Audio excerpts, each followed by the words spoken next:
ತಾಮ್ರ ಹಿತ್ತಾಳೆ ದೇವ್ರ ಐಟಮ್ಗಳನ್ನೆಲ್ಲ ನಾವು 5 ನಿಮಿಷದಲ್ಲಿ ಕ್ಲೀನ್ ಮಾಡ್ಕೋಬೋದು. 2 ಸ್ಪೂನು ಉಪ್ಪಿನಿಂದ ನೀಟಾಗಿ ಕ್ಲೀನ್ ಮಾಡ್ಕೋಬೋದು. ಇದನ್ನು ಉಜ್ಜಬೇಕು ಅಂತಲೇ ಇಲ್ಲ, ಮತ್ತು ಪಿತಾಂಬರಿ ಕೂಡ ಯೂಸ್ ಮಾಡಬೇಕು ಅಂತ ಇಲ್ಲ, ಯಾವುದೇ ಪುಡಿ ಕೂಡ ಹಾಕಬೇಕು ಅಂತನಿಲ್ಲ. ನಮಸ್ಕಾರ, ವೆಲ್ಕಮ್ ಟು ಮೈ ಚಾನಲ್. ಈ ವಿಡಿಯೋನು ಎಲ್ಲಿ ಕೂಡ ಸ್ಕಿಪ್ ಮಾಡದೆ ನೋಡಿ. ಇವಾಗ ನಾನು ಪೂಜೆ ಸಾಮಾನುಗಳನ್ನ ತೊಗೊಂಡಿದ್ದೀನಿ, ತೋರಿಸ್ತಾ ಇದ್ದೀನಿ ನೋಡಿ ಎಷ್ಟು ಕಪ್ಪಾಗಿದೆ ಅಂತ. ತುಂಬ ಕಪ್ಪಾಗಿದೆ. ಮತ್ತು ಇದು ಎಣ್ಣೆ ಇರೋದು ದೀಪ ಕೂಡ ತೊಗೊಂಡಿದ್ದೀನಿ. ಇದನ್ನು ಯಾವ ಥರ ಕ್ಲೀನ್ ಮಾಡೋದು ಅಂದರೆ, ಜಸ್ಟು 2 ಸ್ಪೂನ್ ಉಪ್ಪು ಇದ್ದರೆ ಸಾಕು. ಇವಾಗ ನಾನು ಒಂದು ಪಾತ್ರೆಯಲ್ಲಿ ನೀರು ತೊಗೊಂಡಿದ್ದೀನಿ. ಸ್ವಲ್ಪ ಬಿಸಿ ಇರುವ ನೀರು ತೊಗೊಂಡಿದ್ದೀನಿ. ನಾವು ಸ್ನಾನಕ್ಕೆಲ್ಲ ಯೂಸ್ ಮಾಡ್ತೀವಲ್ಲ, ಅಷ್ಟು ಬಿಸಿ ಇದ್ದರೆ ಸಾಕು. ಇದಕ್ಕೆ ನಾನು 2 ಸ್ಪೂನಷ್ಟು ಲೆಮನ್ ಸಾಲ್ಟ್ ಹಾಕ್ಕೊಳ್ತಾ ಇದ್ದೀನಿ. 2 ಸ್ಪೂನು ಲೆಮನ್ ಸಾಲ್ಟ್ ಇದ್ದರೆ ಸಾಕು. ಈ ಸಾಲ್ಟ್ ನಿಮಗೆ ಆನ್ಲೈನಲ್ಲಿ ಅಂಗಡಿಯಲ್ಲೆಲ್ಲ ಸಿಗುತ್ತೆ. ಲೆಮನ್ ಸಾಲ್ಟ್ ಅಂತ ಕೇಳಿದ್ರೆ ಕೊಡ್ತಾರೆ. ಇದನ್ನು 2 ಟೇಬಲ್ ಸ್ಪೂನ್ ಹಾಕ್ಕೊಂಡ್ರೆ ಸಾಕು. ಇದು ಏನು ಐಟಮ್ ತೊಗೊಂಡಿದ್ದೀನಿ ಅದು ನೀರು ಮುಳುಗಷ್ಟು ನೀರು ತೊಗೋಬೇಕು. ಈ ಪೂಜೆ ಸಾಮಾನುಗಳೆಲ್ಲ ಮುಳುಗಷ್ಟು ನೀರು ತೊಗೊಂಡಿದ್ದೀನಿ. ಇವಾಗ ನನ್ನ ದೀಪದಲ್ಲಿ ಎಣ್ಣೆ ಇದೆ. ಎಣ್ಣೆ ಇರೋದ್ರಿಂದ ಸ್ವಲ್ಪ ವಿಮ್ ಲಿಕ್ವಿಡ್ ಹಾಕ್ಕೊಳ್ತಾ ಇದ್ದೀನಿ. ನೀವು ಯಾವ ಲಿಕ್ವಿಡ್ ಯೂಸ್ ಮಾಡ್ತೀರೋ ಆ ಲಿಕ್ವಿಡನ್ನ ಯೂಸ್ ಮಾಡ್ಕೋಬೋದು. 1 ಟೇಬಲ್ ಸ್ಪೂನ್ ಹಾಕ್ಕೊಂಡು ಚೆನ್ನಾಗಿ ಮಿಕ್ಸ್ ಮಾಡ್ಕೊಳ್ತಾ ಇದ್ದೀನಿ. ಇಲ್ಲ ಅಂದರೆ ಎಣ್ಣೆ ಜಿಡ್ಡು ಹೋಗಲ್ಲ. ಅದರಿಂದ ಒಂದೇ 1 ಟೇಬಲ್ ಸ್ಪೂನು ಪಾತ್ರೆ ತೊಳೆಯೋ ಲಿಕ್ವಿಡನ್ನ ಹಾಕ್ಕೊಂಡು ಚೆನ್ನಾಗಿ ಮಿಕ್ಸ್ ಮಾಡ್ಕೊಂಡಿದ್ದೀನಿ. ಇವಾಗ ನೋಡಿ ನಾನು ತೋರಿಸ್ತಾ ಇದ್ದೀನಿ, ತಾಮ್ರದ ಚೊಂಬನ್ನ ಸುಮ್ಮನೆ ನೀರಲ್ಲಿ ಹಾಕಿಬಿಟ್ಟು ಈ ಥರ ತಿರ್ಸ್ಕೊಂಡ್ರೆ ಸಾಕು, ಕ್ಲೀನ್ ಆಗುತ್ತೆ. ಇವಾಗ ನಾವು ತಾಮ್ರದ ಪಾತ್ರೆ ಹಿತ್ತಾಳೆ ಪಾತ್ರೆ ಎಲ್ಲ ಉಜ್ಜಬೇಕು ಅಂದರೆ ಕೈ ನೋವು ಬರುತ್ತೆ. ಈ ಥರ ಮಾಡಿಕೊಂಡ್ರೆ ನಿಮಗೆ ಕೈ ನೋವು ಕೂಡ ಬರಲ್ಲ. ಈಸಿಯಾಗಿ ಮಾಡ್ಕೋಬೋದು. ನೀವು 1 ಗಂಟೆಯಲ್ಲಿ ಮಾಡೋ ಕೆಲಸ ನಿಮಗೆ 5 ನಿಮಿಷದಲ್ಲಿ ಮಾಡ್ಕೋಬೋದು. ಬೇಕಾದರೆ ಟ್ರೈ ಮಾಡಿ, ಖಂಡಿತವಾಗ್ಲೂ ಯೂಸ್ ಆಗುತ್ತೆ.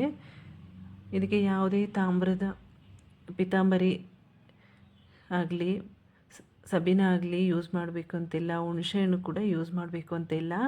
ತುಂಬ ಚೆನ್ನಾಗಿ ನೀಟಾಗುತ್ತೆ. ಜಸ್ಟ್ ನೀರಲ್ಲಿ ಹಚ್ಬಿಟ್ಟು ತೆಗೆದ್ಬಿಟ್ರೆ ಸಾಕು, ಕ್ಲೀನ್ ಆಗುತ್ತೆ. ಪಳಪಳ ಅಂತ ಹೊಳೆಯುತ್ತೆ. ಇದು ನಿಮಗೆ ನಿಂಬು ಸಾಲ್ಟ್ ಅಂತ ಕೂಡ ಹೇಳ್ತಾರೆ.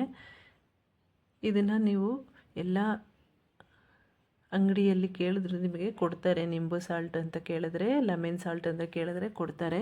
ಇದನ್ನು ನೋಡಿ ನಾನು ದೀಪನ ಜಸ್ಟ್ ಈ ಥರ ನೀರಲ್ಲಿ ಹಚ್ಬಿಟ್ಟು ತೆಗೆದಿದ್ದೀನಿ. ಇವಾಗ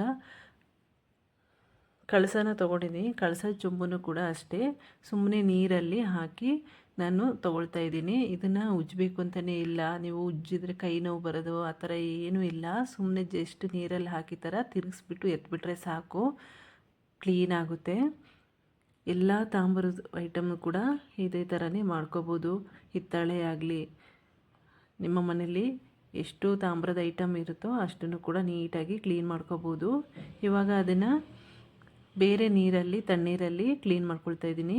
ಇದನ್ನು ಕೂಡ ನಾನು ಉಜ್ಜಬೇಕು ಅಂತನಿಲ್ಲ, ಜಸ್ಟ್ ನೀರಲ್ಲಿ ಈ ಥರ ಹಚ್ಕೊಂಡ್ರೆ ಸಾಕು, ಕ್ಲೀನ್ ಆಗುತ್ತೆ. ಎಲ್ಲನೂ ಕೂಡ ಇದೇ ಥರನೇ ನಾನು ತಣ್ಣೀರಲ್ಲಿ ತೊಳ್ಕೊಳ್ತಾ ಇದ್ದೀನಿ. ಇದಕ್ಕೆ ಯಾವುದೇ ವಿಮ್ ಲಿಕ್ವಿಡು ಮತ್ತೆ ಹಾಕಿ ಉಜ್ಜಬೇಕು ಅಂತಲೇ ಇಲ್ಲ. ನೋಡಿ ಇವಾಗ ಕಳಸದ ಚೊಂಬನ್ನು ತೋರಿಸ್ತಾ ಇದ್ದೀನಿ, ಎಷ್ಟು ಕ್ಲೀನಾಗಿದೆ. ಇದನ್ನು ಕೂಡ ತಣ್ಣೀರಲ್ಲಿ ಸುಮ್ಮನೆ ಈ ಥರ ತಿರ್ಸ್ಕೊಂಡ್ರೆ ಸಾಕು, ಕ್ಲೀನಾಗುತ್ತೆ. ಈಸಿಯಾಗಿ ಮಾಡ್ಕೋಬೋದು. ಈ ಥರ ಮಾಡ್ಕೊಳ್ಳೋದ್ರಿಂದ ನಿಮಗೆ ಕೈ ಕೂಡ ನೋವು ಬರಲ್ಲ. ಯಾವಾಗಲೂ ಉಜ್ಜಿ ತೊಳೆಯೋದ್ರಿಂದ ಕೈ ಕೂಡ ನೋವು ಬರುತ್ತೆ. ಈ ಥರ ಒಂದ್ಸರಿ ಟ್ರೈ ಮಾಡಿ ನೋಡಿ, ಖಂಡಿತವಾಗ್ಲೂ ಯೂಸ್ ಆಗುತ್ತೆ. ನೋಡಿ ನಾನು ತೊಳ್ಕೊಂಡು ಆದಮೇಲೆ ಒರೆಸ್ಬಿಟ್ಟು ಕೂಡ ತೋರಿಸ್ತಾ ಇದ್ದೀನಿ. ಕಪ್ಪಾಗಲ್ಲ, ಕ್ಲೀನಾಗಿ ಹೀಗೇ ಇರುತ್ತೆ.